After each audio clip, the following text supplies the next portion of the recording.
Chris is sitting here. Okay. Hi.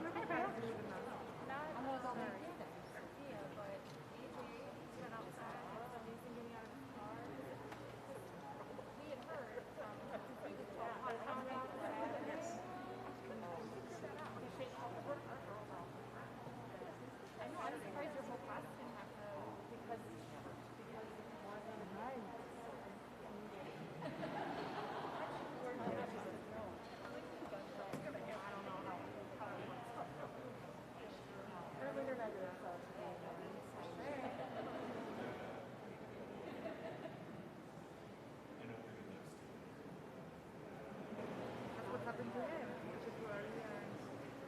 My husband had it a month ago. So he was not feeling good on like Saturday and Sunday. And I'm one of those people, I'm like, you know what? We live together. It doesn't matter. And he probably doesn't get it. He's like, no, I'm staying in the bed, I'm staying in the bed. So he really needed it. He would not come upstairs. We have a shower in the middle of the bathroom. His mom will bring food every day. So we put outside. And I'm like, of course she doesn't get it. So, but then he just nagging after 6 days. I did. He said it's nagging, but he still didn't control. So he said, I'm going to go and get another test. And that was positive. So we have to wait for positive and negative. And that was just such an odd. That's why those tests are, like when I was working before with the nurses, with the COVID patients, there was a nurse I worked with, she got tested twice, she never tested positive, but it was the same thing, she looked like it, and they're like, your symptoms are too close, you have to stay home. So weird. Yeah, and then I had a lot of people like that, who just went in for just, you know, the whole 93-year-old woman who fell and broke her rib and then found out, yeah, like they've been walking around with a part of their rib, yeah, some people know I'm just like, every day it's like bracing ourselves, like, don't.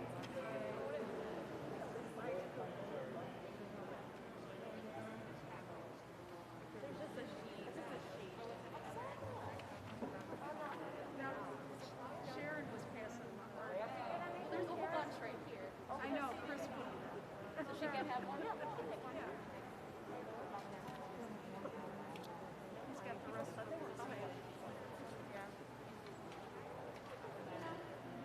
Anyway, yeah, I'm just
almost service.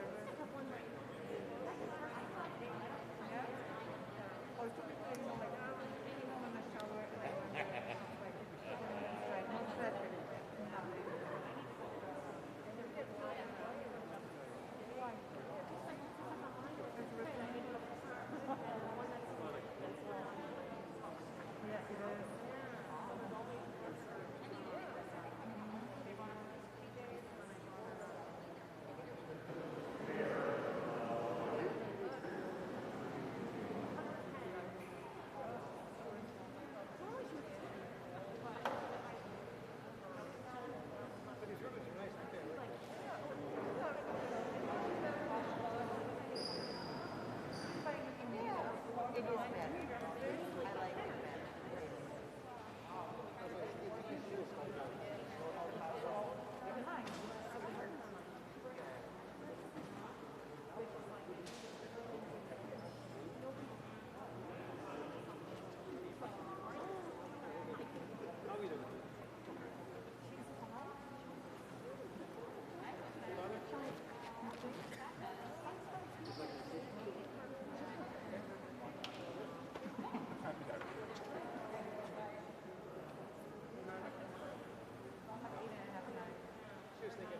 I like it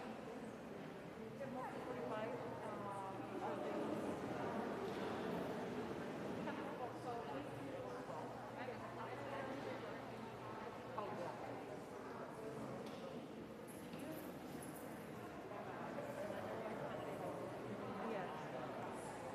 That's an hour.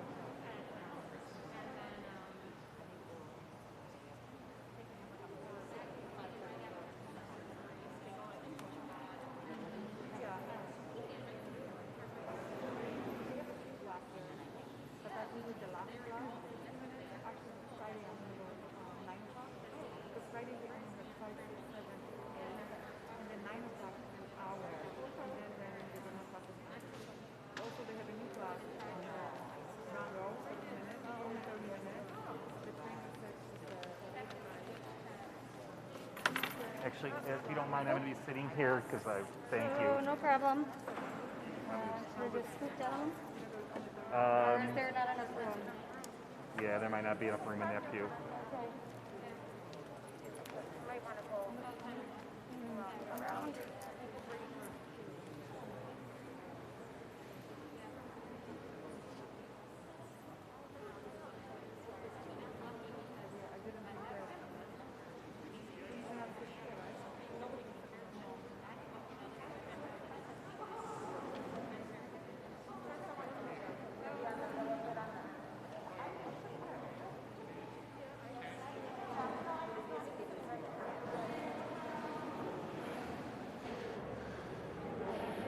Good evening, everyone. We'll get started here in a minute. Just like we do at Mass, we just ask, you're already doing it for the most part, but we ask that you keep your masks on, especially when you talk to the microphone with your questions and comments, because other people are going to be following you. So make sure to keep your mask on, make sure to socially distance. One of the wonderful things that we have is one of our Boy Scouts who's going for his Eagle Scout award has made it a project of his to make our church a little bit safer. So you might notice that there are PVC piping in your pews. Those PVC pipes are exactly 6 feet long. So there should be one PVC pipe between you and the person next to you, unless, of course, you're quarantining with that person. So it's a nice just little measure to make sure that you're that far away from somebody.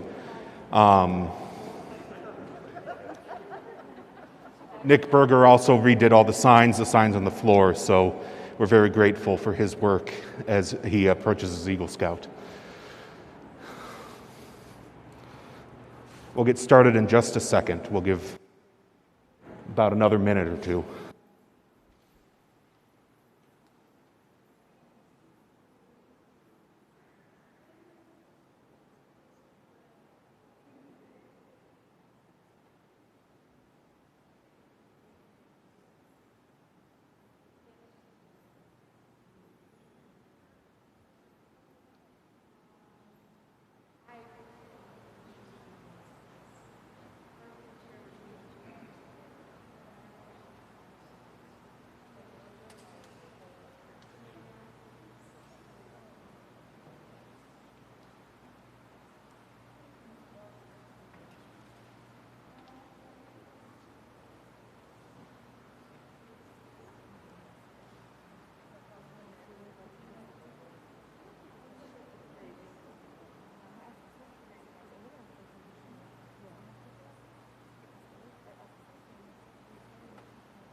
Good evening. We welcome all of those of you who are joining us today here in church, and also, of course, those who are joining us by live stream. Our last meeting was viewed over 230 times, so we know that there's quite a few parishioners joining us from home. You will be able to give your comments via YouTube, and they will be relayed to us so that we can answer any questions you might have. So we're going to get started, and just to talk a little bit about what our purpose is here tonight, we want to briefly review Renew My Church. So what are the stages that have brought us to this point? And then to review the draft scenarios, those are the things that we sent out in the email that you've seen on our parish website, that maybe you picked up if you were at church here on Sunday. And then most of this evening is going to be given over to the opportunity for you to provide questions, comments, any feedback you might have. And we have a microphone set up for that. A member of our team is here taking notes.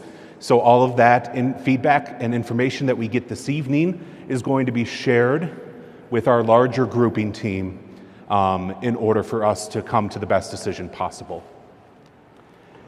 So finally, we'll give just a brief update also about what's to come in the weeks ahead.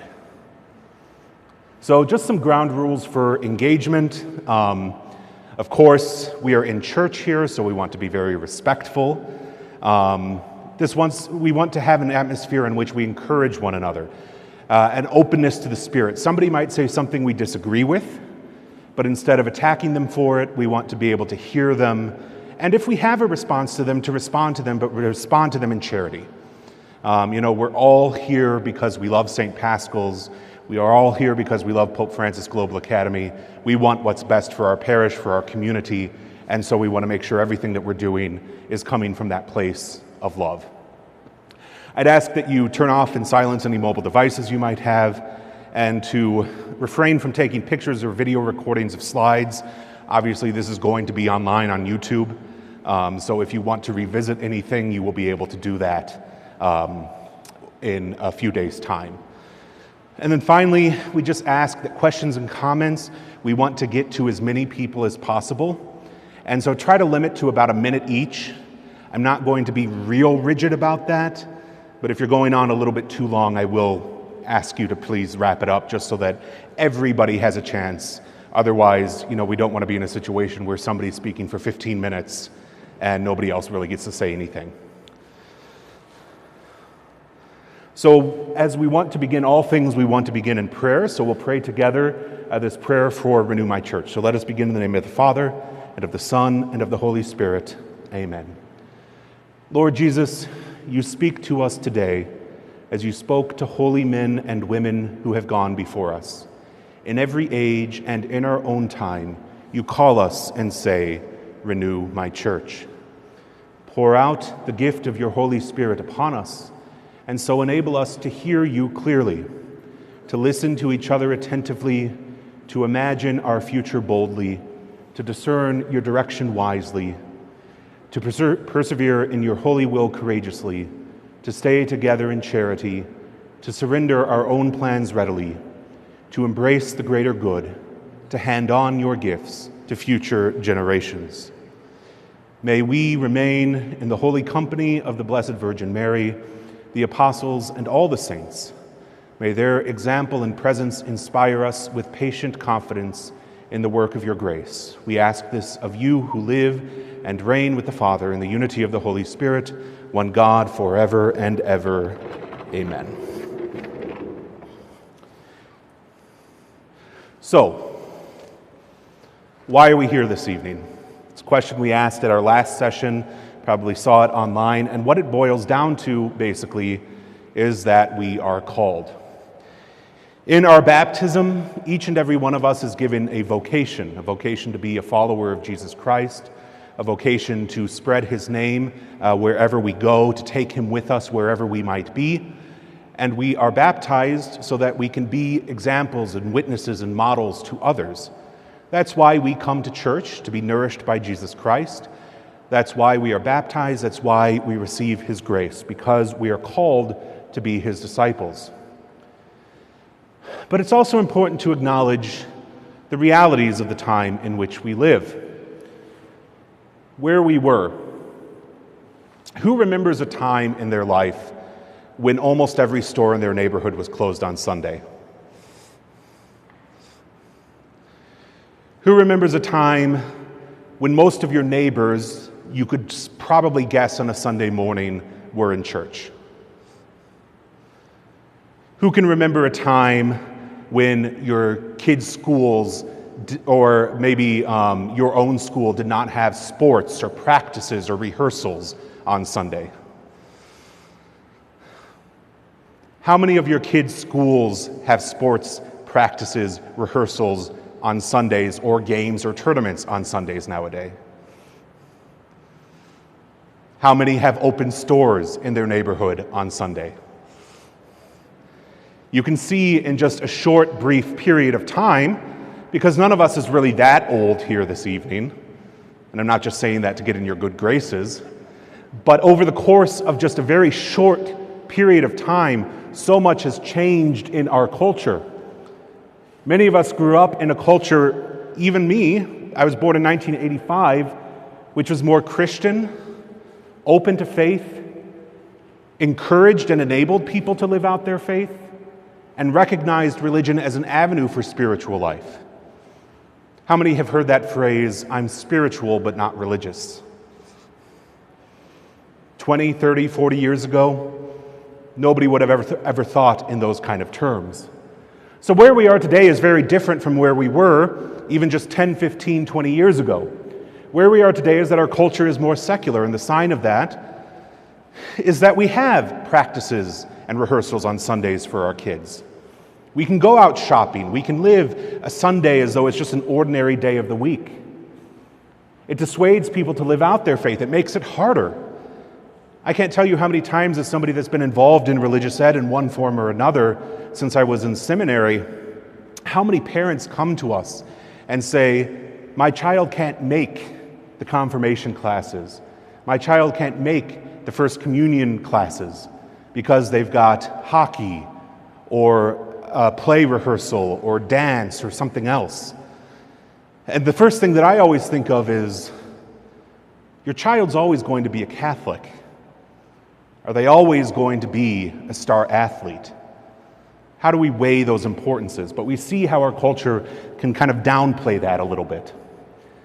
And it undermines religion as an avenue for spiritual life. We live in a time and place where we talk about spirituality kind of divorced from religion, as though religion is something that stifles, something that does not promote spirituality. So these are facts that you've seen before from the handouts and from last time's session, but it just helps us to ground where we are today. Overall mass attendance in our archdiocese, which encompasses Cook and Lake counties, has decreased by 27% over the past 20 years. 27%. Across the U.S., 2 in 5 children who are baptized are not confirmed. So they receive that first sacrament, but they don't go on to receive the further sacraments that enable them to live that life of discipleship. And 85% of children, for some of you that have college-age kids or older, this is probably not going to surprise you all that much, but 85% of children who are confirmed stop practicing their faith by age 21. That's the grim reality of where we find a lot of our modern church in this moment. So what is our response? We can look at those statistics, we can look at them and say, oh, well, there's nothing we can do. We just have to give up. We'll be a smaller church. Or we can look at those statistics and say, there's a lot of room for growth. There's a lot of possibility there. There's a lot of things that we can do as a parish and a community to bring other men and women, boys and girls, into relationship with Christ.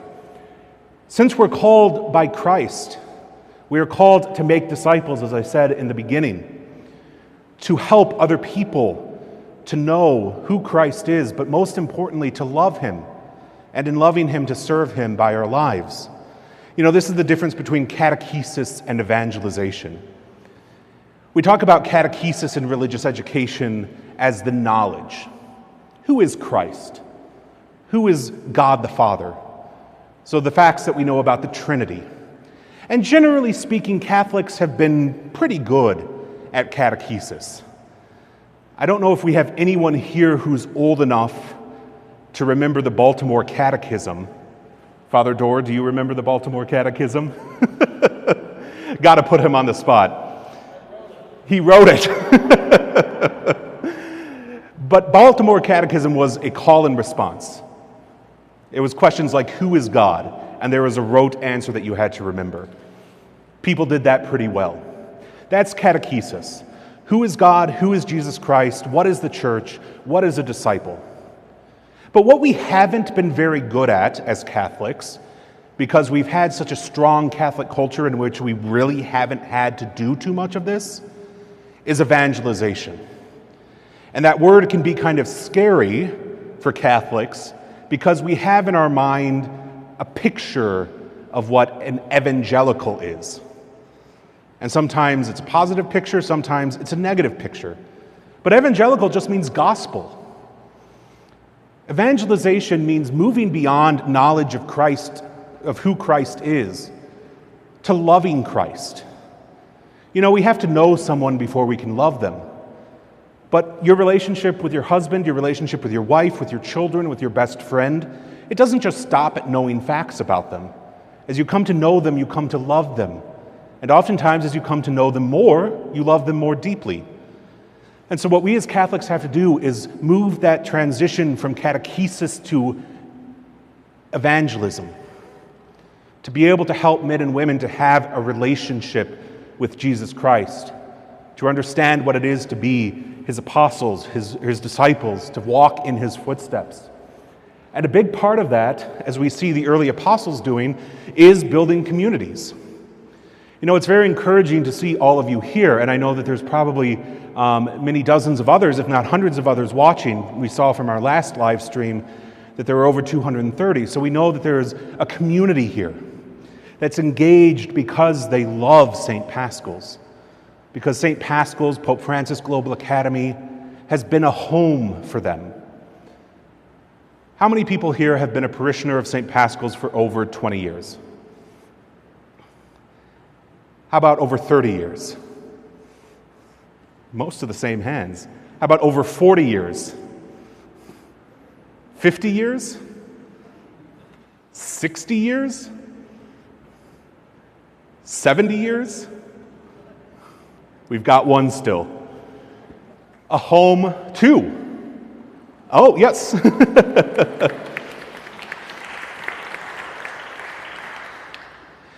For Mary and Betty, this has literally been their home their entire lives. And that is a beautiful thing. And we want to build that for other people, new men and women that have moved into this community. We want to give them that sense of community, that sense of home, that sense of ownership, that sense of belonging. That's really what we're trying to do in the course of Renew My Church. But we also want to inspire witness. And this is something that I think we've been doing pretty well here at St. Pascal's. When I look at the social justice, the St. Vincent de Paul, our school parents that volunteer with our students, you know, there's a lot of generosity and love. There's a lot of kindness and charity in this community. And that, more than any kind of preaching that I can do from the pulpit, is a great way of showing people what it is to be a disciple, of the difference that Christ can make in our lives. So this is what we want to do. This is at the center of our process of Renew My Church. So it's key to remember, as we talked about in our last session, that with Renew My Church there are two aspects to it. The first and the central aspect is spiritual. To re-encounter Jesus Christ as disciples and parish communities. This is why parishes exist. This is why we were baptized. This is why there are priests and religious and deacons and catechists and mothers and fathers who teach their children to make the sign of the cross. The spiritual aspect is always at the forefront. But we also know that when we talk about St. Pascal's, even though it's primarily the people, we're also talking about the structures. this building, the church, this beautiful church that we've been gifted by our ancestors in faith that stood here for almost 100 years. The school buildings, the rectory. We can see the very history of this neighborhood in this parish. So we have to keep both of these things under consideration as we make decisions moving forward. So now let's get into a little bit of the practical aspect. How were the scenarios developed? So what you have in your hands, what you got in the email, the scenarios that you have, those five, that's five, possible situations were developed accounting for data, for numbers in the community. So demographics, not just our parish demographics, but the demographics of Portage Park, of Jefferson Park, of Dunning, the communities that we serve. This was taken into consideration. Mass attendance. How many people are coming to each parish on a Sunday? Financial stability and facility conditions. So is a parish viable financially? Is it meeting its bills, or is it just kind of barely making it week to week? And this is one situation that you've heard me write about over the past couple of months. Just as it is for a lot of families in our parish, it's also been deeply impacted here at St. Pascal's by the COVID-19 crisis. A lot of our budget is met by Sunday collections, and for at least 2 weeks in March, all of April, all of May, we weren't having Mass. Now people, I have to say, it was so encouraging to go down to the mailbox and see how the people of St. Pascal's, whether they walked it over, whether they put it in the mail, were continuing to support our parish. But as much as people stepped up, we, like everyone else in the Archdiocese, still had a shortfall. So finances, as much as what we do is not about money, it does play into it. The facility conditions. So many of our churches are beautiful, but they're also old. So if we have a beautiful 100-year-old church that needs $2 million of repairs, is that the best use of the resources that God has blessed us with as a community? Especially if that $2 million is going to preserve a building that's built for 1,000 people, but on a Sunday only has about 200. You can see where that becomes an issue. So the scenarios reflect input from the Archdiocese, from the vicariate leaders, which means our bishop and the vicariate teams, and also from our local pastors in conversation with our groupings. And I really want to emphasize this point because I know it's already out there in the community. These scenarios are meant to be guides for discussion. I can vouch as much as I can vouch that no decisions have been made. It may seem, as you go through some of the scenarios, that it appears there's maybe a foreordained conclusion about a certain parish or a certain school configuration or something like that. But believe me, that is not because we have it out for that particular parish or school or anything like that. It's just because when we take into account all those factors, they might present an insurmountable wall. We have to take that into consideration.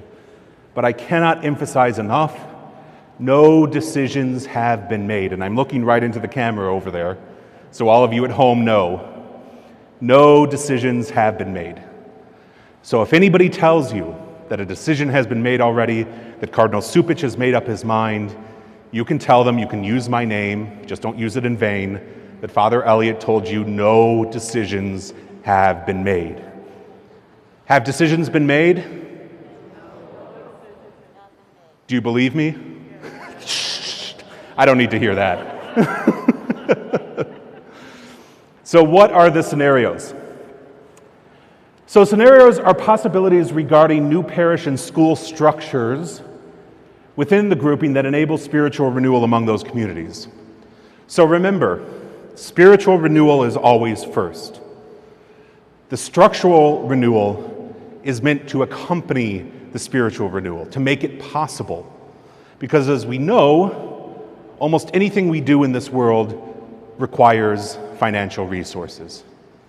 And the more financial resources that a parish has, the more it's able to do. It's why some parishes in the suburbs can have staffs of 20 or 30 people, but other parishes have the priest, the secretary, and a maintenance guy or woman. So what we want to do is restructure parishes in a way that all parishes can be vibrant.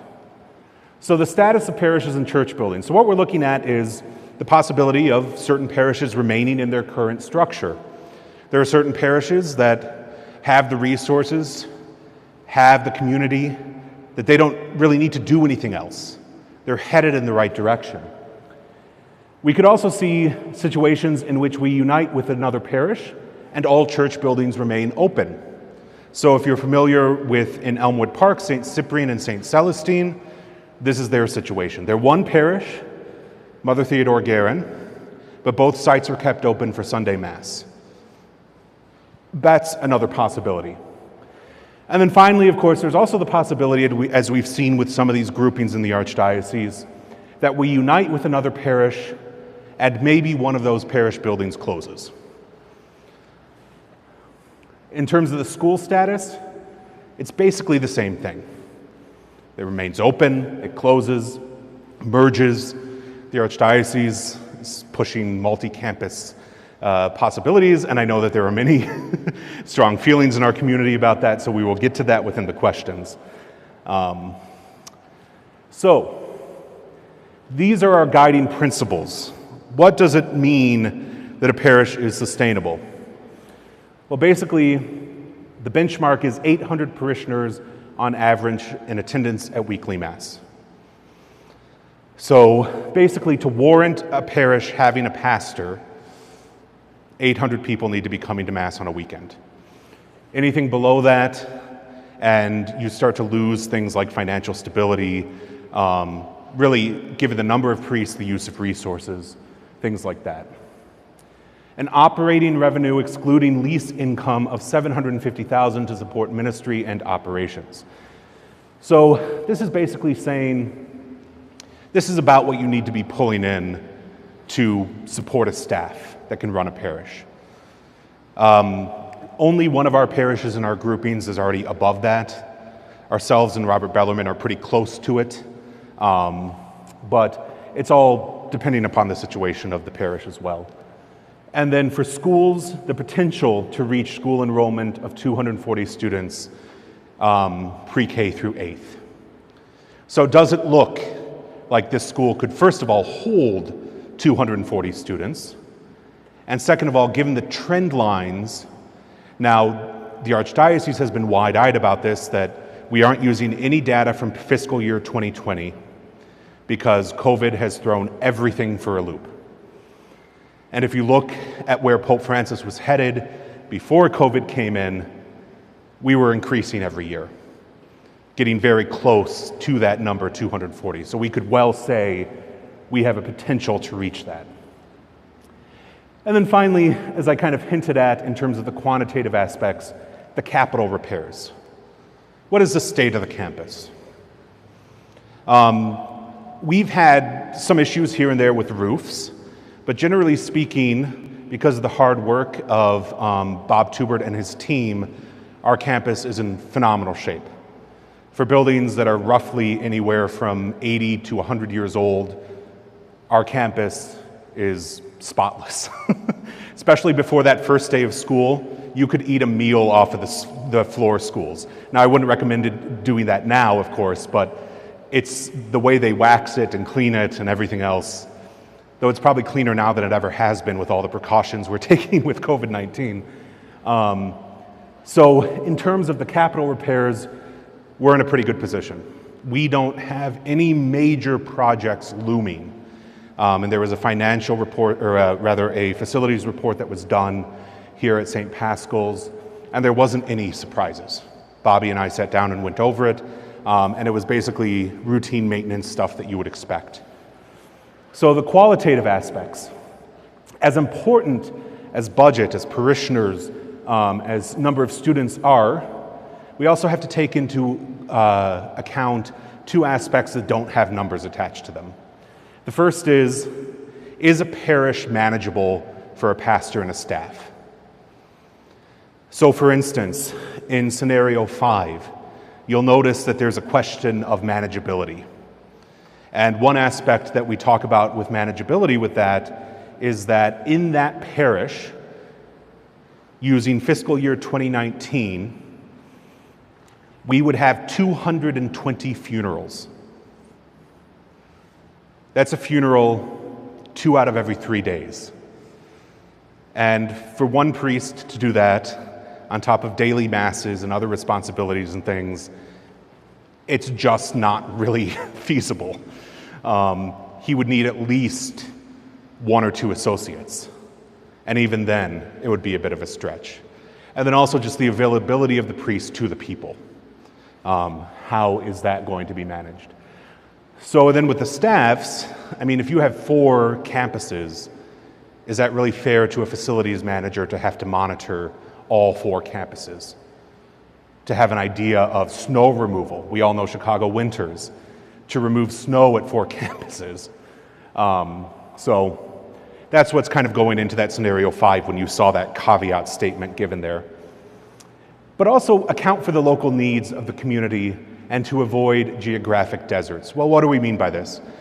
The most kind of clear example of this is, let's say, an area where there's one parish that offers Spanish masses, for instance. Maybe they don't have that $750,000 operating income, but if you close that parish, the next closest Spanish mass would be 10 miles away. Is that really fair to do to a community in that sense? Here in the northwest side of Chicago, it's hard to make an argument that there's any geographic deserts. We're a mile, basically, about a mile, mile and a half from any of the parishes that we're talking about being grouped with. And I know that seems like a lot in the city.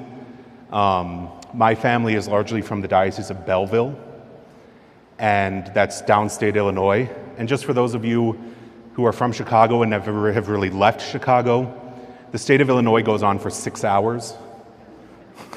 It's more like the South down there than it is like the Chicagoland area. And some of my family members belong to a parish that the priest, between Saturday and Sunday, is driving an average of about 400 miles from one county to another. So we're very blessed here in Chicago. Think about that. I have a classmate who is a priest in Uganda, and he has one parish site in the city that he's from, and then he has chapels that are all gathered around. And most of those chapels he has to walk to. And he says Mass at them once a month about. And he's walking anywhere from 6 to 7 hours to get to that mission site. So we have to put this in perspective when we talk about geographic deserts. So all of these principles, qualitative, quantitative, numbers, we all trade them off. There are going to be pluses and minuses in all of these things when we look at the scenarios. But these are what we want to keep in mind. So something also to keep in mind when we talk about these scenarios is the difference between a parish and a church. St. Pascal Parish are all the parishioners, the members. If this evening, God forbid, we were to have an earthquake or a tornado and none of our buildings survived, St. Pascal's Parish would still exist because the people still exist. The geographic boundaries that we have still exist. The church is that sacred space where we worship. So this is St. Pascal's church. St. Pascal's Parish is all of you who are in this church. So just keep that in mind when you look at the scenarios. So it doesn't show up very well here, but this is basically shows the boundaries of our parishes. Boundaries used to be much more important than they are now.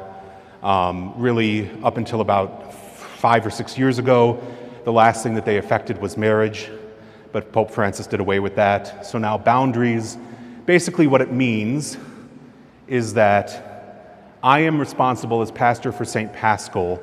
I am responsible for all the souls in a certain area. Catholic or not, I'm responsible for them. And so if somebody in that area, even if they're not a parishioner, but they're a Catholic, they have a right to the sacraments in this parish church, so long as they, are baptized and are meeting the requirements of receiving the sacraments. So what are we talking about in the scenarios? We're just going to go through this quickly. Most of you have seen these already.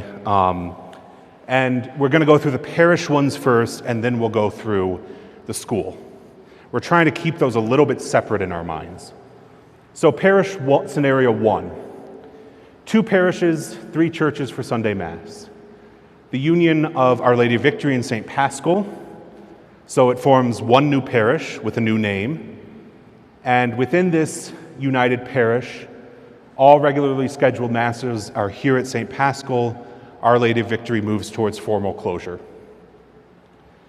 In Parish Union 2, it's St. Constance and St. Robert Bellarmine. So that's the little trapezoid that you see up to the left. And within that parish, both churches continue to hold a regular scheduled Sunday Mass. So that's scenario 1. Scenario 2. 2 parishes, but now down to 2 churches. So St. Constance and OLV combine. OLV ceases to have a regular schedule for Sunday Mass and moves towards formal closure. In Parish Union 2, St. Pascal and SRB come together.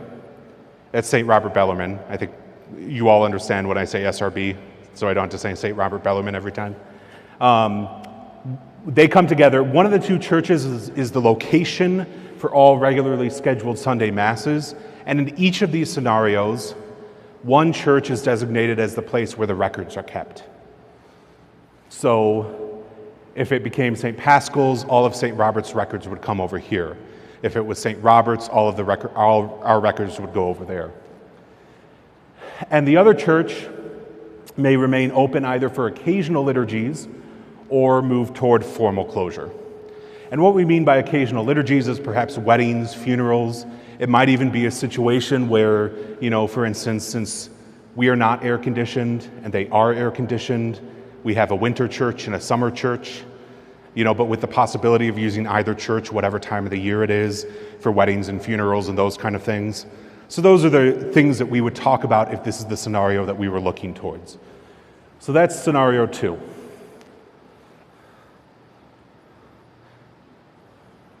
Sorry. Scenario 2. Scenario 3. I know this is the one that a number of St. Pascal's parishioners are going to like, because 2 parishes, 3 churches. In Parish Union 1, St. Constance, OLV, and SRB come together. 2 of the 3 churches continue to host a regular Sunday scheduled Mass. The other church moves toward formal closure. And in Parish 2, St. Pascal remains its own parish.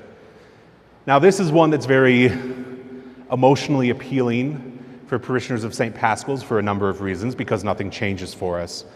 But I will give a caveat with it.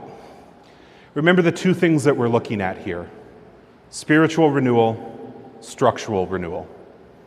The structures are fine, but we have about as bare minimum a staff as we can have.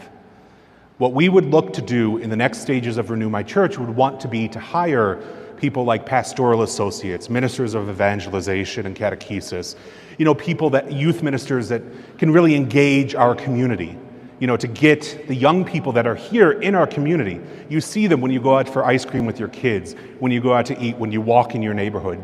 There are plenty of young families in this area. We have to get them in. And under this scenario, nothing really changes for us. We get by, nothing changes, but we don't get that infusion of resources that allows us to really have that spiritual renewal. So take that into consideration. Again, probably emotionally appealing, but given the whole vision of what Renew My Church is about, is that necessarily the best thing for our parish? So parish scenario 4, 2 parishes, 3 churches for Sunday Mass. In this particular configuration, OLV, St. Pascal, and St. Robert Bellarmine are the 3 that come together. 2 of the 3 churches continue to host a regular Sunday Mass schedule, and the other church does not have any regularly scheduled Masses and moves towards formal closure. In this scenario, St. Constance remains its own parish and receives responsibility for the territory north of Lawrence Gunnison to the expressway. And then the final scenario that I've already hinted at, this is kind of the nuclear option, so to speak. All parishes become one parish, and the churches, well, we'd have to talk about that. But this is a nuclear option. Given the sacramental workload, the facilities, the school complexities, we threw this in as a topic for conversation to show how extreme sometimes the scenarios can get. But there's a lot of issues with this one. If you have a good argument for why it should be the one, I'm very happy to hear it, because maybe you're seeing something that I'm not. But there we are. So then with the schools. So we have the parish scenarios on one side, we have the school scenarios on the other. So there are 3 schools within our grouping. St. Constance and St. Robert Bellarmine are parish schools, which means the pastor kind of acts as superintendent. He has the final say in terms of budget and hiring and firing, and the principal reports to him. Pope Francis Global Academy is an archdiocesan school. What that means is myself and Father Michael, as pastors of the parishes, have spiritual involvement in the school, but ultimately our principal, Mr. Argamaso, reports to a diocesan team. Myself and Father Michael don't have anything to do with hiring and firing and with budget. We can maybe offer some suggestions here and there, but in a day-to-day running of the school, his immediate superior is in the diocese, not in the parish. Does that make sense?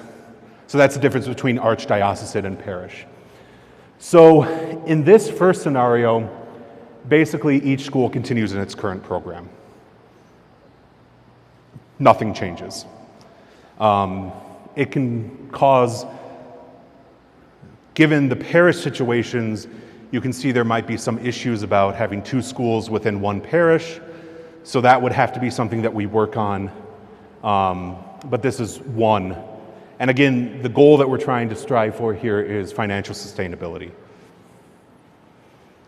School scenario 2, St. Constance remains independent. It currently does not require any financial support from the Archdiocese.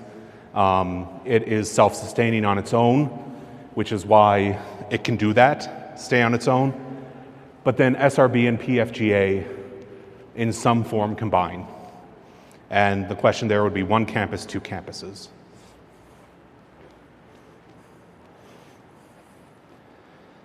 So, I invite you, well, let me say one thing before I invite you to do this.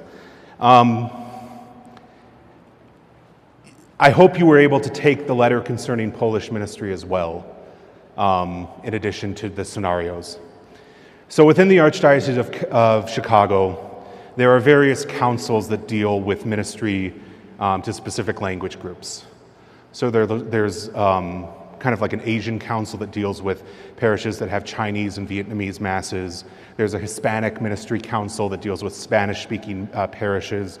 And there's also a Polish council that deals with the Polish-speaking masses. And what this is it's an attempt at the archdiocesan level to kind of make sure that the needs of each group is being met. so that we don't have any of these geographic deserts, so to speak. So the Polish Council, before our parish even entered into Renew My Church, basically made a decision that if a parish has a mass in a language, they need to have the infrastructure to support a full ministry. In other words, if you have the Mass, a Spanish Mass, a Polish Mass, a Vietnamese Mass, you need to be able to offer ministry across those languages as well. So basically, we're looking at things like bilingual RE programs, sacramental preparation, adult education, ideally in a parish that's both Hispanic and, or Spanish and English speaking, or Polish and English speaking, you have Polish and English speaking deacons, Spanish and English speaking deacons. So because of those criteria, the Polish Council decided that in our grouping, any situation, any grouping that comes together, our Polish ministry, our Polish Mass goes to St. Constance because they have the infrastructure to support it. They have more than one bilingual priest, they have bilingual catechists and things like that. So they have the ability to support a wider ministry beyond just offering a Mass. And because of the number of parishes in this area that offer Polish Mass, there was also seen that there would not be a geographic desert again in that area. We've got the Millennium Center down the street, St. Rosalie, St. Priscilla, St. Constance. So that's where that decision came in. And that was kind of taken out of our hands, a decision of the Polish Council downtown. So I invite you to take the next 1 to 2 minutes to just think about what are your initial reactions. Maybe if there's anything that was unclear in the presentation, if there's any information that was missing for you. And you have that sheet, which can help kind of guide some of your reflections. And then we are going to come back in about 2 minutes and we'll allow the opportunity for feedback. Okay? So we'll take a quick 2-minute break.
And on those sheets, you don't have to put your name. We will collect them at the end. You don't have to turn them in if you don't want to. But it is helpful for us as our small group team that we see some of your feedback in writing as well. Because while Melissa's up here taking notes, it's also helpful to have some of that in writing too. So, with that said, just before we get to the questions, so all this feedback that we're getting tonight, that we've gotten up to this point through our website, will be taken to our group. We've been discussing these scenarios already with the other parishes, pluses and minuses and other things. And we're taking it to the larger group to have a conversation. And what we use is basically the realities of our groupings, the summer discoveries we were not really able to have because of COVID, the foundational principles, what we know from our own lived experiences, and what each and every one of you have told us. So, some questions just to think about for yourself. What are our grouping realities? So, they are the information that reports status and reveals trends about, again, population and ethnic shifts in our grouping, mass attendance, sacramental records, church and school operating income expenses, school and religious education enrollments. None of this should be too surprising. Building conditions and affordability. So those are all things that we've taken into consideration. So at this time, we open the floor. Again, I ask you to keep it relevant to the scenarios that we have open for discussion, to your feedback, to your comments, and try to keep it to about a minute or so. So at this point, the microphone's there. Whoever would like to go first. And it'll be a real quick meeting if nobody goes.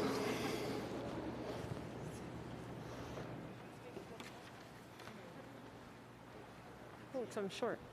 Hi, I'm Amy Zander. I'm an alumni and lifelong parishioner of Pascal's, and I'm also the parent of 2 students here at PFGA. I'm also the president of the Parents Club here at school. And I totally appreciate that you guys are taking time to listen to our thoughts. I know that there's hard decisions here, and personally, I like option 4. I think that we definitely, as much as it would be lovely to be St. Pascal's forever and to stay on our own, I really do think that we need that enrichment that you were talking about, because I can see from my own kids that they're not getting it. And being a archdiocesan school and not being a parish school does have its drawbacks, and I hate how separate we feel. I feel like there's St. Pascal's and then there's PFGA, and we don't do a whole lot together. And I think that there's lots of opportunity for us if we become a bigger, better school and parish to do more things together, to get the kids back involved in the Mass, to get the young families back here. Like I know for me, like we tried choir up until COVID, but my kid was in the kids choir. Like we're trying, there are some opportunities, but I think there could be more if we had more opportunities. The only thing that really disturbs me is 2 campuses. It was a horrible nightmare. I beg everyone not to consider it. It will not work. It doesn't matter who the players are. It just does not work. No matter what, people are territorial about their schools and about their buildings. As much as we're going to look at this and say it's about spirituality and we shouldn't be worried about the building, people, just by human nature, do worry about it. And we lived that the past 4 years. And as the president of the Parents Club, I've been doing this for 3 years, volunteering my time. I tried 150% to engage with the other campus, and it just didn't work. They're nice. It was nice people. It's nice families. There's nothing. I just see the same scenario happening again, and then a lot of us getting frustrated and walking away because it will not work. We have to make it one building to be one unified school. Thank you. I think this has been great. I think the options look wonderful, so I'm excited about it, and I just don't want to be here again. My kids are little. This is my second time going through it. I sat on the transition and implementation team last time, and I still have a first grader. So I need 7 more years of this working, and I think this can do it, but I do think we need to close and merge. No, thank you for that. I mean, I think that is something that we do have to acknowledge as a reality here at St. Pascal's, and also, North Campus when they were going through their transition, and Our Lady of Victory still within the Pope Francis family, is that we had an experience of trying to bring multiple parishes together on 2 campuses, and there were a lot of challenges there. And so given that history, I think it is very important that we keep that in mind. There are some differences between that situation and what might be in this situation, but it is still a lived experience. Like we were talking about, what goes into the feedback, the lived experience. And I know, Amy, from our conversations, how hard you and the other parents that were on that parent group really did work to try to integrate the campuses, and it was very hard. So I don't want us to be in a situation where we set up a school for failure again, because that is one of the things that we have to acknowledge, is that when we split as of July 1st of this year, is that there was an acknowledgement that the way that Pope Francis was originally set up, that there were issues there in the mirror campuses, in the distance between the two, in the parish cultures. So thank you for that.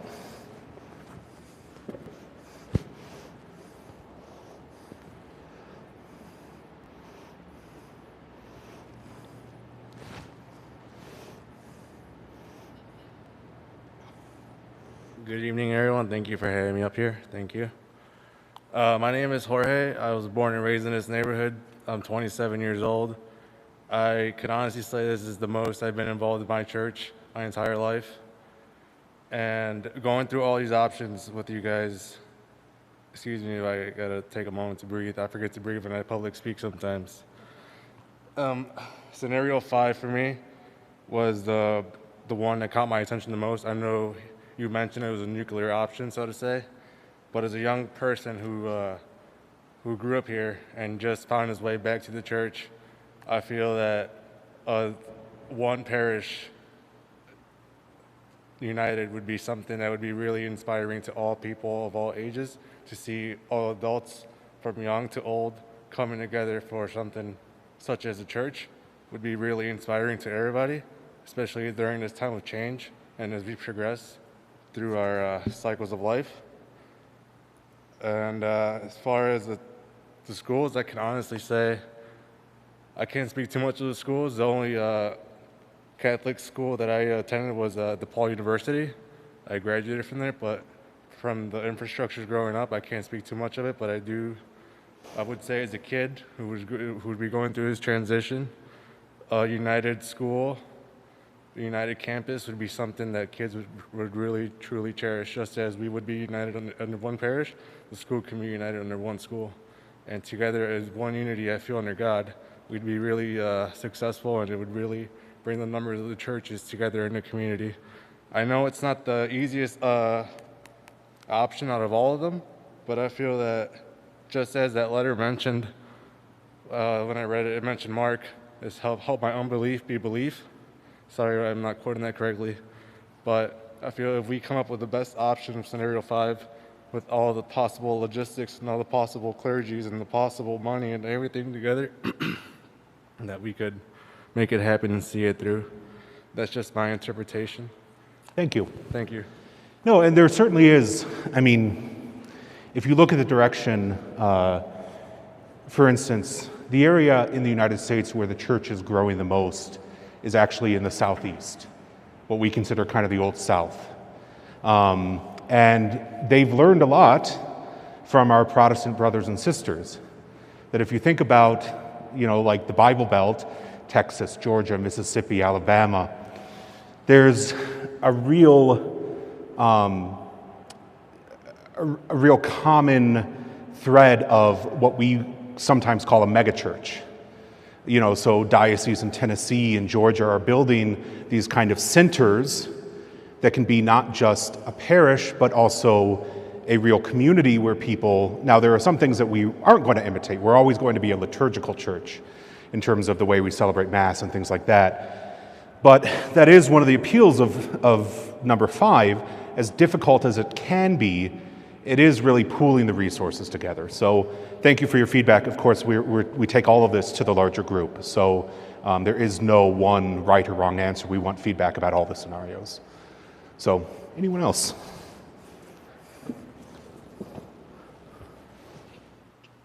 Issues on mine of the echo from that mic. Okay. Okay.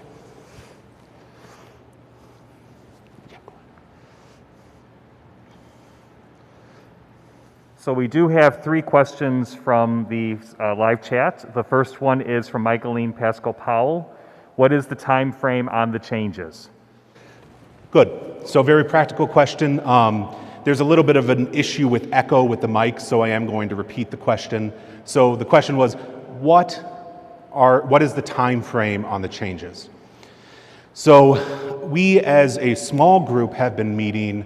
The pastors have largely been meeting since March. The small groups have been meeting since the end of July, beginning of August. And we have more meetings coming up. Because of the situation with schools, and because of Catholic School Week being the end of January, all groupings that involve schools, unless there is a strong case to be made, will have decisions made in November. I don't know what day in November. I can't tell you, is it late November, early November, mid-November? But we do know that it will be November. And over the next couple of meetings, what we will be doing in our small groups is putting together all the feedback and as much as possible trying to come to a consensus, given your feedback, given the realities on the ground, which scenario is best. And that will be proposed to the Cardinal, to the Priest Placement Board, to the Priest Presbyteral Council, and to the Renew My Church team. And that executive summary is given to them on October 13th. So then we'll have a conversation back and forth. They might come back and say, great, we agree with you. This scenario is perfect. You guys have the drive to do it, so we'll go with that one. Or they might say, maybe there's something you haven't considered here. So go back and have your conversations again. But again, the final terminus they want in November. So. Yes, thank you, Melissa. With the implementation then being July 1st of 2021. So any changes to the structure. Now, that just means the new parishes are formed. It might be the case in some of these scenarios that masses continue to be held in a place for a couple of months after that, even if it's slated for closing. But the changes in terms of who's going to be pastor, what is the name of the parish, what is the structure, that's all going to come into place July 1st, 2021. Go ahead, Chris. Norm Heggie asks, Scenario 1 indicates that Our Lady of Victory will join St. Pascal. We have concerns about the Our Lady of Victory parishioners coming to St. Pascal when Robert Bellarmine is much closer to them. Your thoughts? So, as I said before, territories used to mean something.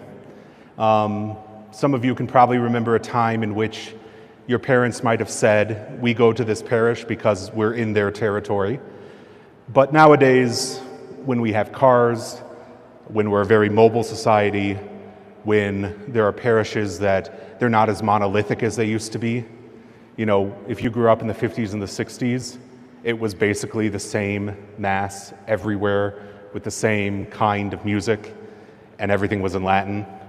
So there wasn't a lot of variety. Whereas now, if you think about it, we have churches that are much more modern in their liturgical styles, that we have some that are more traditional. We have St. John Cantius, which continues to use the traditional Latin Mass in addition to the new Mass, but also in Latin. You know, and people go from all over Chicagoland area to go there. We also have people that come here to St. Pascal's who grew up in this area, but no longer live in this area. I know we have a few refugees from Elmwood Park. I know even on my parish staff. I won't point anyone out. But it is a consideration because We know what happened with the school. Our Lady of Victory School closed, St. Cornelius School closed, St. Pascal and St. Tarcissus closed, but it was on St. Tarcissus and St. Pascal campus. And we know that the students from Our Lady of Victory did not all come over to St. Pascal's, which is what we would have liked. Many of them did go to St. Robert's. So to a certain extent, we can't predict 100% where people are going to go. It's possible that people from Our Lady of Victory, if it were to close in scenario 1, for example, go somewhere completely surprising, go to St. Bartholomew, go to St. Genevieve. It's possible if we close the Polish Mass here that they don't go to St. Constance, they go to the Millennium Center down the street with the Polish Jesuits. So that is a consideration. It's something that we just can't predict, but we will make as much effort as possible to reach out to those communities and to let them know that this will be a home for them as well. And P. Thomas McGuire asks, what is the vision of St. Pascal as we enter into this process? So really, if you want to get as simple as possible, the vision of St. Pascal's is the vision of Jesus Christ. It's the vision of the church. It is to make disciples. It is to bring men and women, boys and girls of all ages, from 90 to 9 and younger, into relationship with Jesus Christ. That is why we are here. Everything else has to be in service of that. You know, Cardinal George, of blessed memory here at St. Pascal's especially, used to say, you know, people would ask him, what is the mission of the church? And he would say, the church doesn't have a mission. The mission has a church. In other words, we are meant to make disciples. We are meant to teach Jesus Christ. We are meant to offer the sacraments, to bring people into relationship with God. And that's ultimately what it's about. And we have to reach out to those corners of our neighborhood and our community where there are people who are looking for a relationship, but they don't know really what they're looking for. And I think, when I think of my age group and a little bit younger, so I'm going to admit to this, do not hold this against me. I am a millennial. I don't hold all the issues that millennials have. But if I were to say one thing about my generation, when I think back to my time in college, in high school, even in early days of seminary, it's that all of my friends were looking for something, but they had decided they couldn't find it in the church for whatever reason. They were looking for a deeper connection. They were looking for a faith. They wouldn't have put it like that. They wouldn't have called it a faith or a religion, but they were looking for something deeper. And for whatever reason, because of their own past, their own history, their own family tradition, their own intellectual hang-ups or whatever it might be, had decided that they couldn't find that in the church. Well, that's something we have to overcome and let people know that, yes, we do have something to offer you. And so that is our mission, is to reach those people who, for whatever reason, have turned away. And most of the time, it's not consciously. You know, if you talk to most people, it's a slow drift. And I think that's what we're especially going to find in these days after COVID-19, is that people have gotten used to not going to Mass on Sunday. People have gotten used to sleeping in or watching it online at a later point. And there is no obligation right now to be physically present. It has been lifted because of the scourge of coronavirus. And so our challenge is going to be, when we can hopefully open up completely normal, without the masks, without the PVC piping, without the restrictions and the hand sanitizer, if we ever get to go back to that point, is how do we bring people back? How do we tell them that there is something of value here? Because I might sound pessimistic, but it's going to get worse before it gets better. We can already see it. You know, we've opened up our masses so that 75 can come to each of them. The 8 o'clock is about the only one filling up right now. And I understand people are scared, people are worried, people don't want to be sick. But, as we start to look towards Christmas, that's a time when there's a lot of hope because our churches are filled. So how do we deal with that? We have to make that pitch. We have to be convinced of it ourselves first. We have to be convinced that there's a reason for us to come here. Because I will say one thing about your kids, encountering them on the playground, in school, in religious ed. Your kids pay attention to you. And what you value, they'll look into. If you give them a signal, as subtle as it might be, that one Sunday where, okay, we were out late last night, so we're going to sleep in a little bit this morning, but it's okay, we'll go to church next week. Your kids see that, they internalize it. So we have to give that vision, that witness, as we talked about in the beginning. I went on a little bit too long, but so we'll take a few more from the audience and then we'll go to some of the more online questions.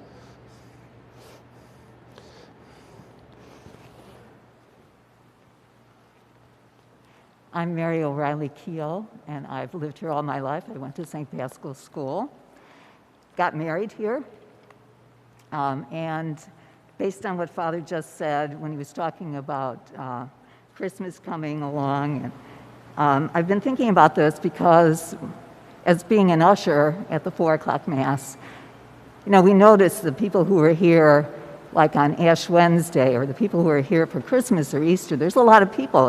The church is full. So I think that those people who aren't here every week, they're missing something. They don't know what's going on here. And if they knew more, and if they knew more about their faith, maybe they would be here more often, maybe they'd participate more. So based on that, I would like to propose a different scenario. 3 parishes, 3 churches. I don't think we need to go to the extreme of going to 1 parish or 2 parishes when we could operate with 3 and see how it goes then. Why go to the extreme when you could try something less terminal? Thank you.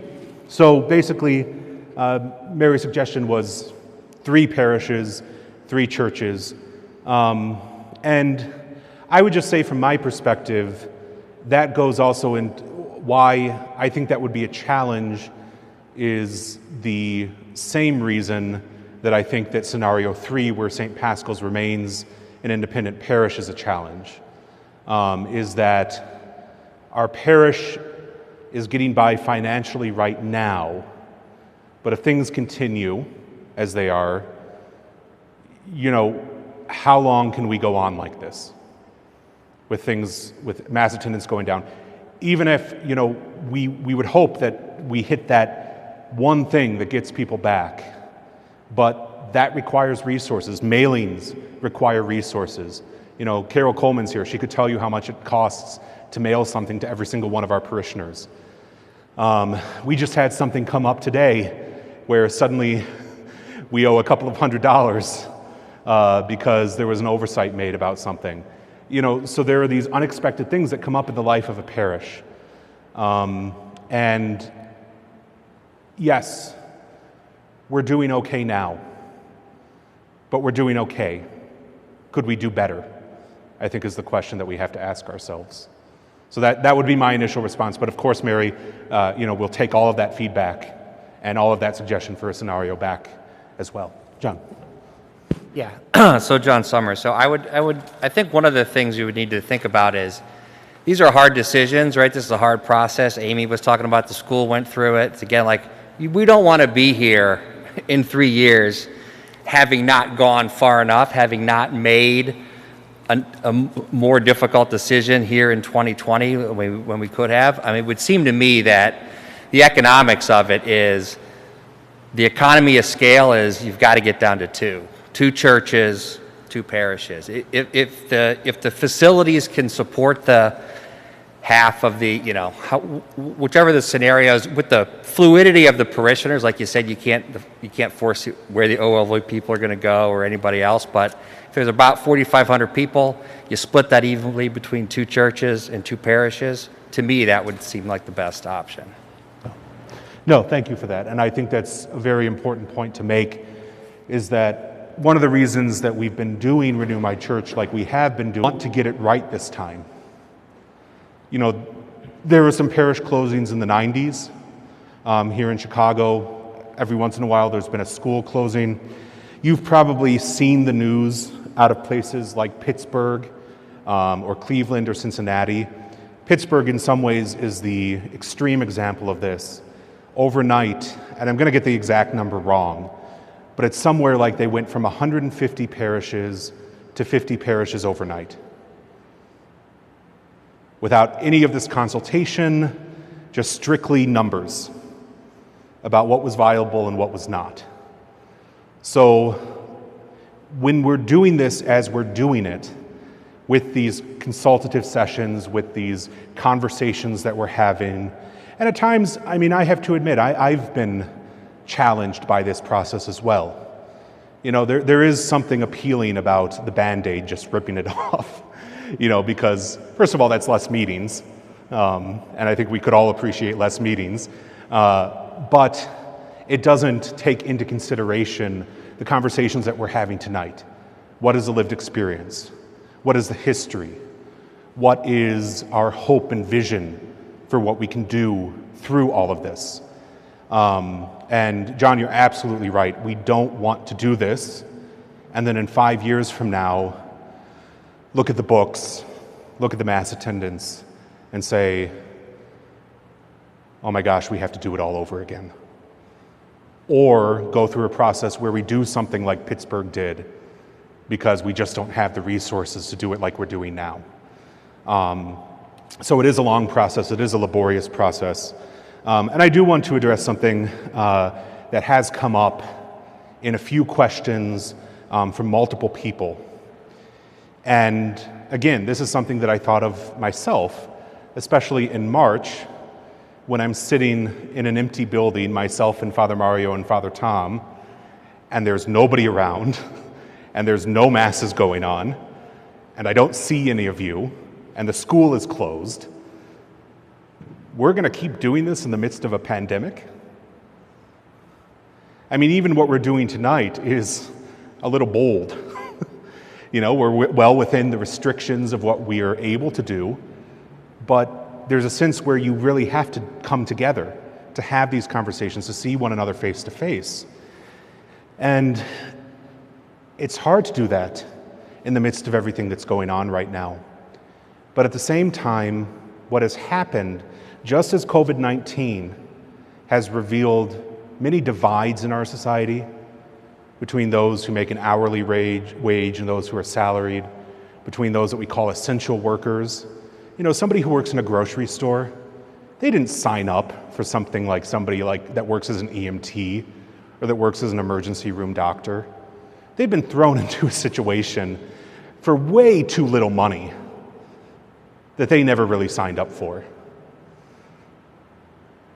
This has caused all of us to really confront a lot of different things. And I know that there are many of you out there who are also hurting. You have lost a job. A friend or family member has lost a job. Maybe you haven't lost your job, but hours have been cut back. And so there is a lot going on, and we might ask ourselves, why are we doing this now? But just like COVID-19 has revealed some of the fissures in our society in terms of economics and race and access to health care, it's also revealed some stark realities within the church about what is really viable and what is not. There are many parishes that were just making it, fiscal year to fiscal year. They were paying their bills, but with a bare minimum staff and with very little left over for anything. And what COVID-19 has revealed, when the average parish in the Archdiocese of Chicago is collecting 61% of what it collected before, is that there are some parishes that we thought were sustainable, but it was really just an illusion. And so we have to confront it now before we're forced to confront it just by the sheer fact of our bank account. When the money runs out, the money runs out. And I've made a commitment, you heard me say it at the very beginning of this, I don't want to let anybody go. I love my staff. They're hard workers. They've already sacrificed a lot over the course of this past few months. I mean, you've seen all of them working in the school. And I want to give a special shout out to Carol Coleman, how many times I called her over the course of this at odd hours that weren't normal office hours. And she was calling me because there was something that we had to work out. And so this is just to say that we're doing it now because, if anything, it's made the reality starker that we have to do it. We don't have the time to wait because we don't know when this is going to be over. I think John.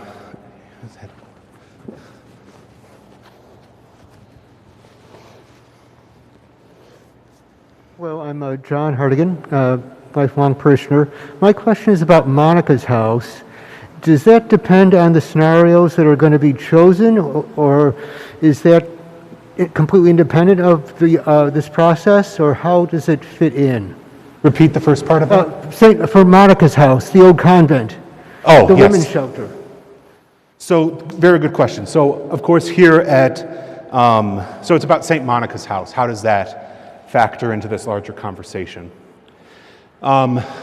So, we take into consideration as part of the scenarios what the buildings are being used for in addition to school or church. You saw that there was a thing about the lease income. So we do take that into consideration.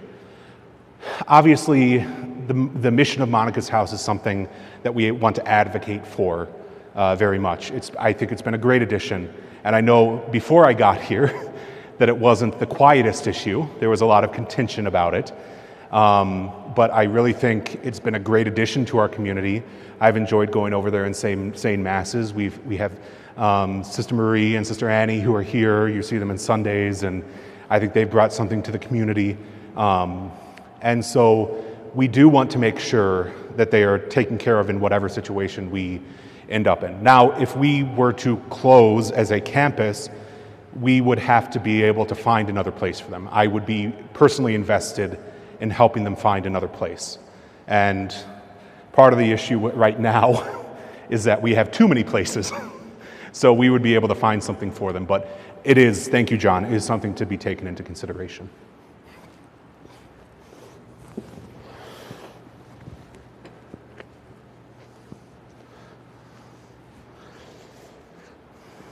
Hello. Jaime Bialta. I went to 6 Catholic schools throughout my life, 2 in South America, 3 in South Bend, Indiana, and 1 in England. And I know that this situation, this problem is multifaceted. It's primarily economic in some respect.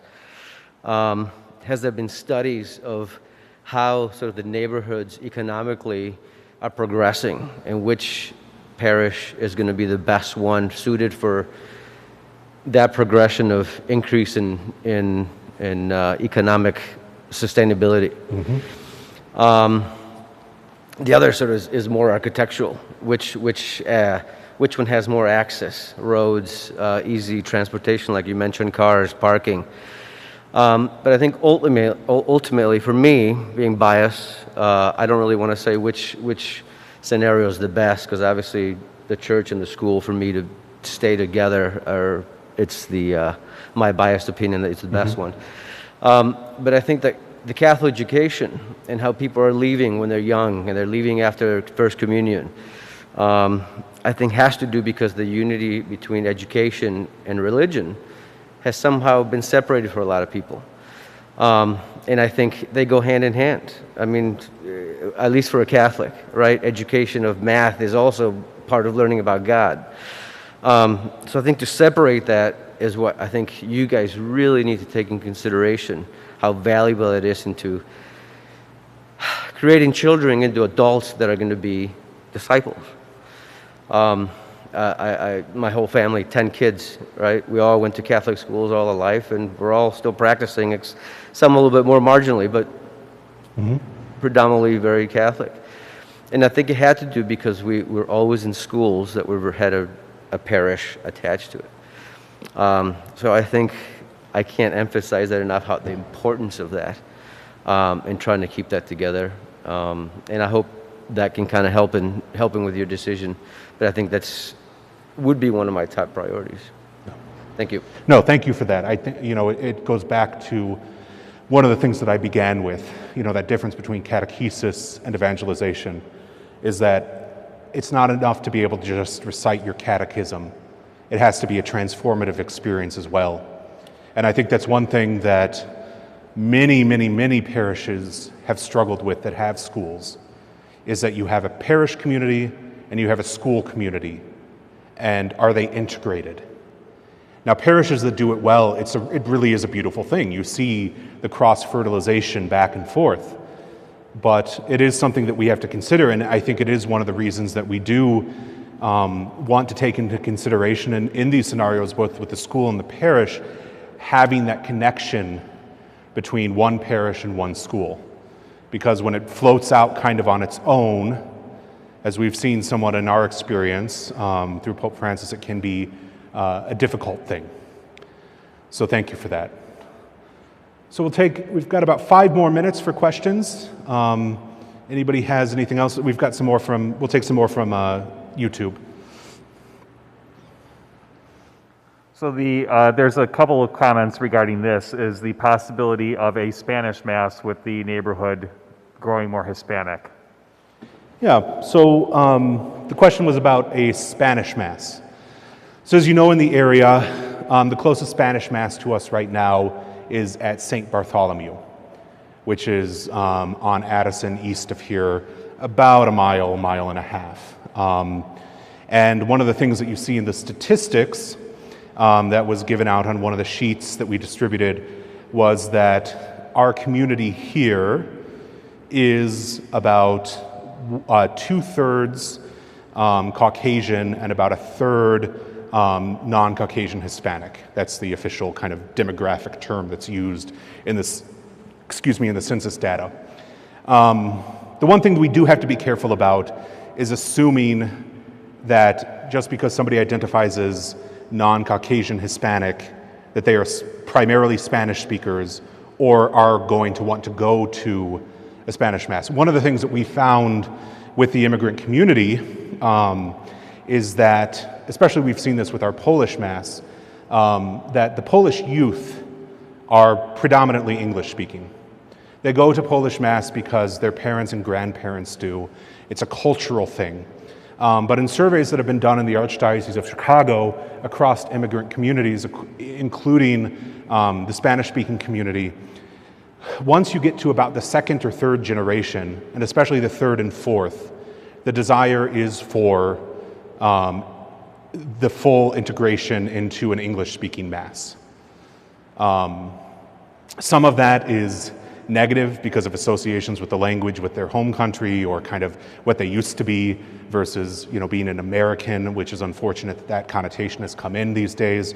But it also just is because in some of these communities, they want to be with their peer group. And their peer group might not be Spanish speaking or Polish speaking. So that's a consideration. But it is something that we've talked about as pastors here in this grouping. How do we serve the community that's here? And so I will say that even though it's not necessarily at the forefront of the conversation right now in terms of our grouping, it is there as kind of an underlying theme. And really, we could see that in what kind of pastors and associates are assigned, within these new groupings, not just within ours, but in others in the area. So if we have a bilingual Spanish and English speaker, it's a possibility that we start introducing some of that ministry as well. So we don't want to close off any possibilities. And another comment or question from Jessica Zamudio was curious if our grouping is reaching out to other groupings like St. Bartholomew who are going through Renew My Church for either guidance, advice, or suggestions, sharing ideas. Yeah, so we have the benefit. So the question was, are we talking with other groupings that are going through it now like we are, or that have also gone through it before? And really, I have to say the benefit that we have is that we are towards the middle, towards the beginning of the end of the process, versus the parishes that were 2 or 3 years ago at the beginning of the process. So there have been a lot of lessons learned in terms of, Father Door's laughing, he's going to make me laugh. But there have been lessons learned in terms of what works and what doesn't work. For instance, these sessions used to be run by the Renew My Church team. And what they discovered is that doesn't facilitate a very good conversation when you have quote-unquote outsiders coming in trying to lead the conversation. So a couple of groupings ago, they switched to the pastors and the teams. So Melissa and I presented in the first one, me kind of facilitating this one, because you know me, I know you, we can have a bit more of a conversation in this way. So that's one of the things we've learned. We've also been talking with Bartholomew and their grouping to see, is there any ways that we can work together in the future, especially around that question, perhaps of Spanish ministry and Spanish Mass, because just because we're in a grouping doesn't close us off to responsibilities to other communities in our area as well, or to other collaborations. So for instance, even if we don't get paired with St. Robert's, we still might end up doing confirmation together. We still might end up sharing weekday masses. So 2 days there, 3 days here kind of thing. So that's always a possibility. Got a few more minutes, maybe 1 or 2 final questions.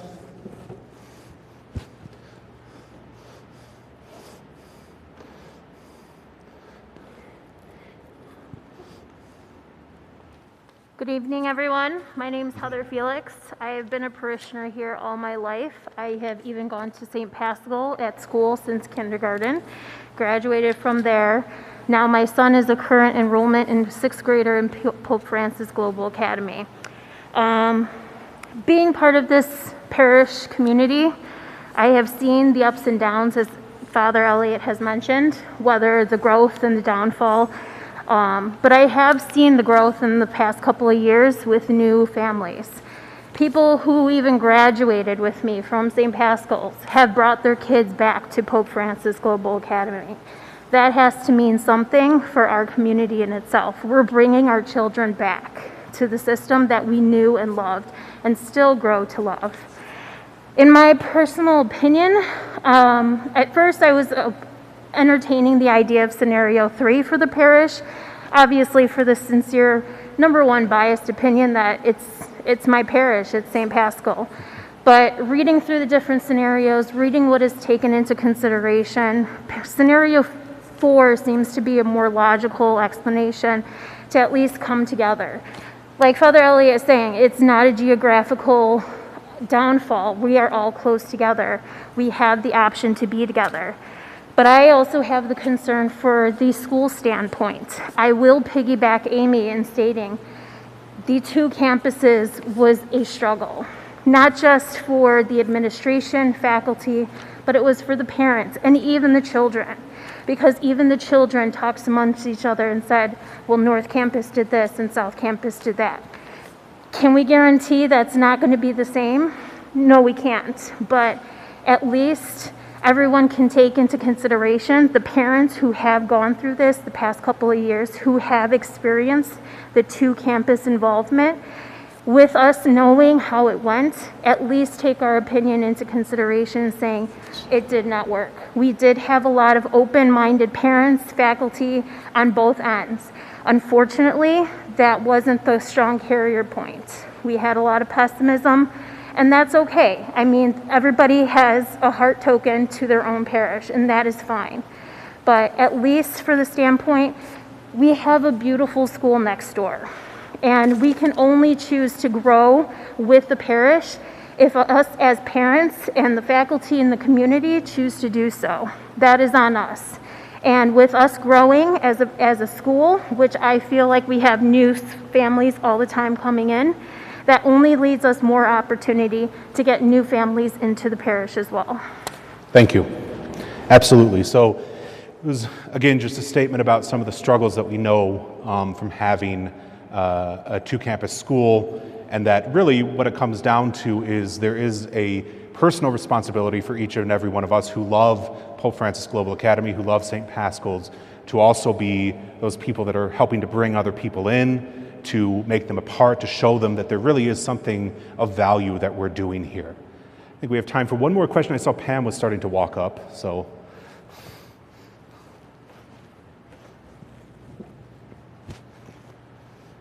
Hi, I'm Pam Rubio. I've been a parishioner here my whole life, and I went to St. Pascal's School, and my children have been baptized here like I have, and they go to Pope Francis Global Academy. I was thinking about if I had to make the choice, I agree with the parents who have spoken here that it's divisive to have two separate campuses. Maybe not if one campus had only some of the grades and the other campus had the other grades, but in our situation we had two mirroring campuses which were competing with one another. So maybe possibly if you think about if we are going to do more than one school campus, maybe reworking that a little bit so that it's not as competitive. That the other thing though that I was thinking was if I had a choice, having gone to the school and being connected to the school my whole life and having come to the church and being connected to the church my whole life, which one would I pick if I had to pick? And I think it boils down to the church. This church is special. It's structurally beautiful. I think that, of course, I'm biased, but it's got an aesthetic beauty that I think should not be ignored. Aesthetics wasn't listed on one of the, as one of the factors in assessing the pros and cons of each campus, but I would urge you to do that because we're on a main strip. It's a prayer to God, and it is a lure to people to come here and pray in a beautiful place. No, thank you for that. And I think, so that's where we get into talking about the differences between the quantitative side of things, so the numbers, the 800 mass count, 750,000, and then the qualitative side of things. So the history of this place, its connection with Cardinal George, it's the beauty of this church, really being architecturally unique. There's not really another church that's like this, that's in a Spanish Moorish style. So those are all things that we do want to take into consideration, so thank you for that. And also then just a reflection about the difficulties that we have with the two campuses again, but also if we are going to consider two campuses, one of the problems that we had with how Pope Francis was before was having two mirror campuses. You're duplicating efforts, it's very expensive, so that if we were to go to two campuses, to take into consideration the possibility of staggered start times with an elementary school and a junior high. So having that be part of the conversation, thank you for bringing that up. I think that's a very important point. That again, when we're talking about what Pope Francis was versus how we're visioning in the future, it's not an apples to apples comparison. There are differences there, but we do want to take that experience into account. And so we will certainly take all of these questions and concerns. And I really thank you all for coming here this evening, whether you were watching online or sent in your questions over YouTube, asked a question, maybe you have questions now. Again, I would encourage you on your way out to leave your sheets by the door if you feel comfortable with that, or if you want to take them home and work on them and then mail them in, drop them off at the rectory at a later point, that's okay. Our next meeting is going to be September 8th, the small groups. So as long as we have your feedback by that point, I can kind of get it all together. So you don't have to turn it in tonight. If you have it ready, great. But if you don't, we can hold off for a couple of days. So just to wrap up, again, what I covered. So what are the next steps for us? We're going to take this feedback that you've given us, the feedback that's come in through our email address, the feedback that we received from the leadership meeting last night with the Parish and Finance Council, from the staff meeting that I had. All of that is going to come back. What I ask all of us to do is to pray for an openness to the Holy Spirit, because the Holy Spirit can surprise us sometimes. Maybe you walk away from this meeting and you're sitting down and you're praying with those 5 scenarios.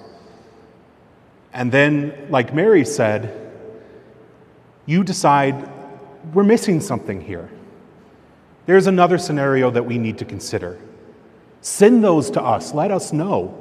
Because I will tell you, I can say from my knowledge of what's gone on in other groupings, there have been groupings where the final scenario, the final structure that was chosen was not in the original scenarios that were given out. So if you have that flash of inspiration, that road to Damascus moment, feel free to email it to us to let us know.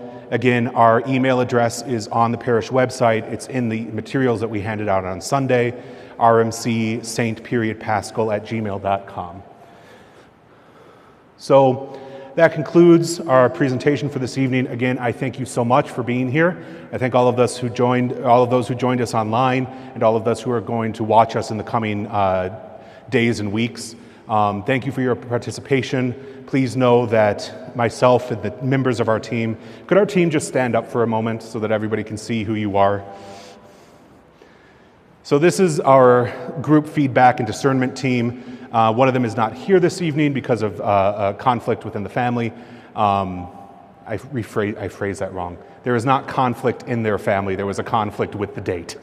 So my apologies if you're watching at home. I'm not spreading any rumors. So they're working very hard. They have been working very hard. It's been a pleasure and a joy to work with them. So know that we're praying for all of you as well. So let us stand. Let us close in prayer in the name of the Father, and of the Son, and of the Holy Spirit. Our Father, who art in heaven, hallowed be thy name. Thy kingdom come, thy will be done, on earth as it is in heaven. Give us this day our daily bread, and forgive us our trespasses, as we forgive those who trespass against us. And lead us not into temptation, but deliver us from evil. The Lord be with you. May Almighty God bless you, the Father, and the Son, and the Holy Spirit. Go in peace, glorifying the Lord by your life. And thank you again all for being here this evening.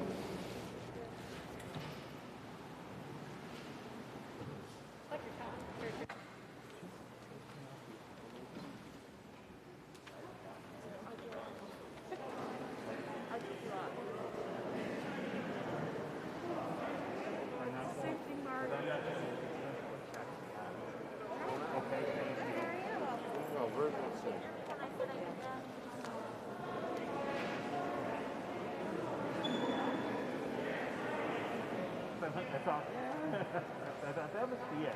I thought they was like, mine wasn't like, they got lost. Take a look in the bulletin. Look it up online. Okay. Yeah, I know it for now, but yeah, for because it was. It's closed till November 1st. I set it up. Mario was the same way. Didn't Mario ask you for envelopes? He did, and I was like, you're costing me money. Me, is it us? Yeah. Okay. Do what I can. Maybe over needs to figure out a way of like. I did ask about Telling, second collection. yeah, somehow. I did ask about that. Maybe they can do a second collection like at the beginning of the year. Like here's all your second collections for the year. I did talk to Because I would keep that then in my. Yeah. I mean, I get it, but. No, I mean, what happened? It's like, I don't know, I hope he wasn't chasing somebody, I know. or somebody was chasing him. Guilty. Now, who's going to be stuck walking down on the We didn't have to because it's 12 hours. baloney, usually so. I'm not wiping down too. That's not true. I don't know.